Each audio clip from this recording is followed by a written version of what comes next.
It's the world's biggest battery circular saw. It's an absolute beast.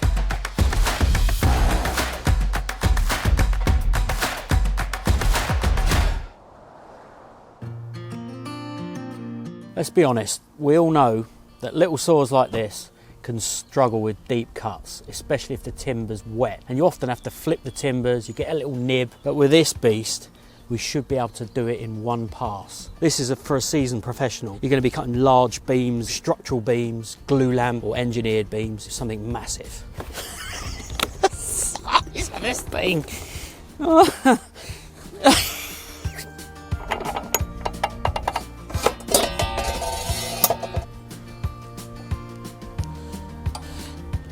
It's really well built. It's an absolute monster. This is quite a cool stand actually. It fits in there nice and snug. You can put your foot there, and if you're doing repeated cuts, you can just slot it there. I mean, it is a lump, but really well balanced. This is a magnesium base, so it's super strong. The operation of this depth adjust is super silky. This is for a rip fence. It hasn't actually come with a rip fence. We've got some 5 amp hour 40 volt batteries, the XGT system. This is the AWS system, so that's Bluetooth connectivity to your dust extractor, so it will automatically turn on and off. Brushless motor, soft start, important for this size of blade, and it's got an electronic brake. You shouldn't get a kickback from this. I'm not saying you won't, but the anti-stall will kick in before it does, so that's a really good safety feature. Just going to show you while we're here. As this goes through the timber, that's going to be out. All of the back of that, as it passes through, you don't want that to be going into your thigh, because that could be a lethal cut. You want to be able to slowly walk through, because if you have to stop, it can affect your cut as well, and you don't want it to bind up. Put some specs on and some ear defenders. God, the brake's good.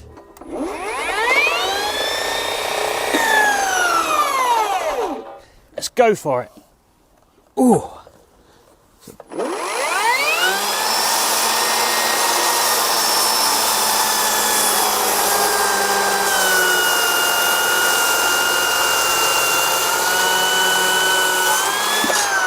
Table's a little bit high, so it's not the saw's fault. So I'm standing on a little plinth here. It's different from a smaller saw. It's slow, but it's cutting through a huge beam. So I'm just going to check the square. That is pretty damn good at this size, straight out the box. That's impressive, Abe. I'm going to do a few more cross cuts like that. It doesn't feel unbalanced because it's got that such big base. And because of the weight, the weight of it and its mass is, I would say, to its advantage, because it helps it to glide through. With a smaller saw, your tendency is to want to push it. You never should, but this, you really have to let it glide through. So I'm going to do another cut anyway, because that was quite good.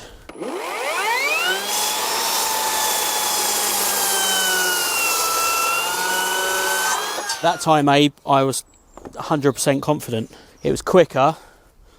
Just going to check if that's affected. I'm tempted to tip it over and see what we can do. Tilt over.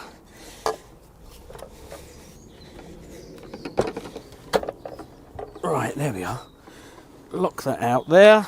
Lock it out with the back, which is not what you would get on your 165mm saw. A 45-degree cut. I feel confident. Let's give it a go.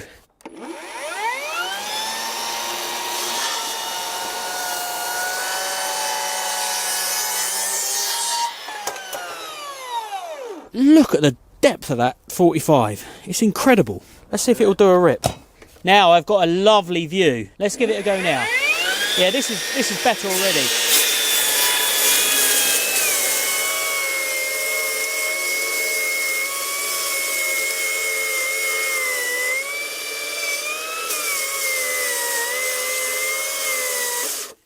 It's certainly not every day that I would do a 6-inch depth or 150mm depth rip cut, but this saw will do it. I'm a little bit overexcited. I'm trying to push it through, and you've got to take your time. You've got to pick your line and really stick to it, because you can't micro adjust on it, because the blade is such a big diameter. It's like a ruler. It just wants to follow that line.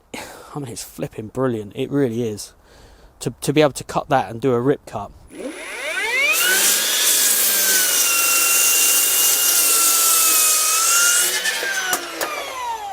It's a lovely square cut. Right, I'm going to try a plunge cut as if I was dropping in onto a line.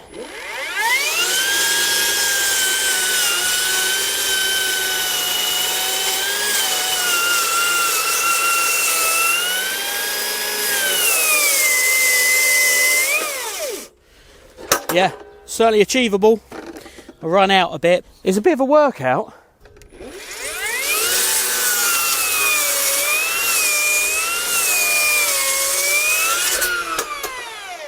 Believe it or not, this is off an old ship. This is a lump of mahogany. So it's the only hardwood I've got in stock at the moment, but I'm just going to take a slither off it.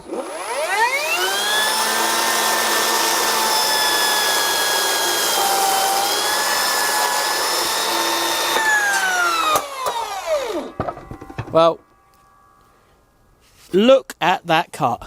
Look at it. And that's got a tight grain. Sometimes it's easier to cut tight grain because it doesn't bind. Like, you know, it's really making my day. I've got to say, I'm a proper weirdo. It's not something we can use all day, but when you do need it, square, one pass, it does the absolute business. When you have to rotate things, line things up, cut things, it takes time. So over, say, the course of a year or 2 years, if you're just doing one pass on one post, it's the time.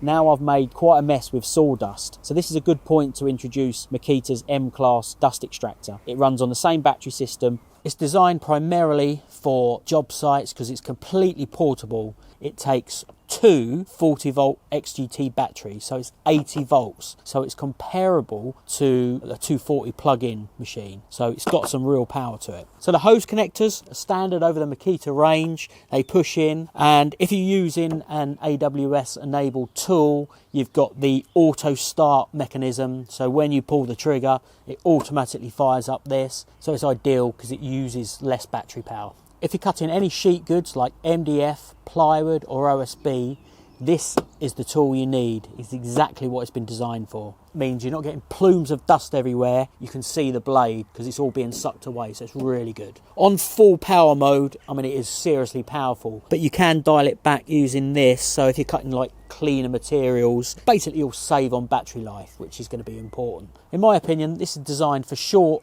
and sort of medium tasks. I mean, we're running a battery in here, 2 in here. You don't want them all to go. So if you had 6, that's quite an investment. If you're going to use it all day, you're going to need to rotate them. It's running now. It's not silent, but it's perfectly tolerable, you know. It's not too loud. I'm going to switch it off now. I mean, look at this massive on and off switch. You can't miss that, can you? And it's got some great wheels on it, so you can move it across some real rough terrain. I think if you're doing a lot of site work, cutting, grinding or sanding, this will be ideal, especially if you're already on the Makita XGT system. You do a bevel cut now, eh?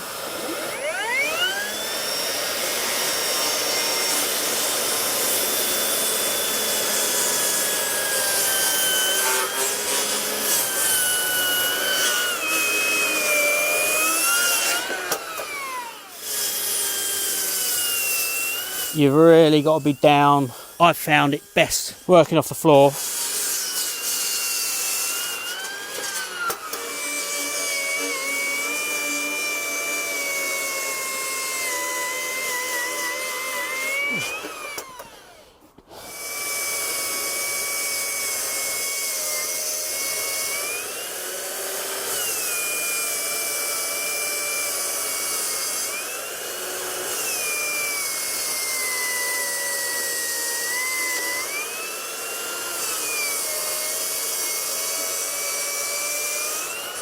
So I was using the beam saw before without dust extraction, and as soon as I hooked this up, I really noticed the difference. So much easier to cut with because you can see the line. It keeps your lungs clear, nothing polluting the environment where you're working or outdoors. And because of this, it's got no lead, no trailing lead. It's much safer on the job site. Not only is it a brilliant portable dust extractor, but it's a really handy wet and dry vacuum cleaner as well.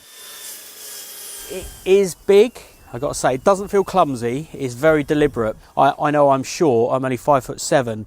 If you were like 6 foot, this would be perfect. I'm down on the floor for doing cuts like that. I want to be able to have that clear run through. It has got a good line of sight on it, but for me, I couldn't see over it because it's so damn tall.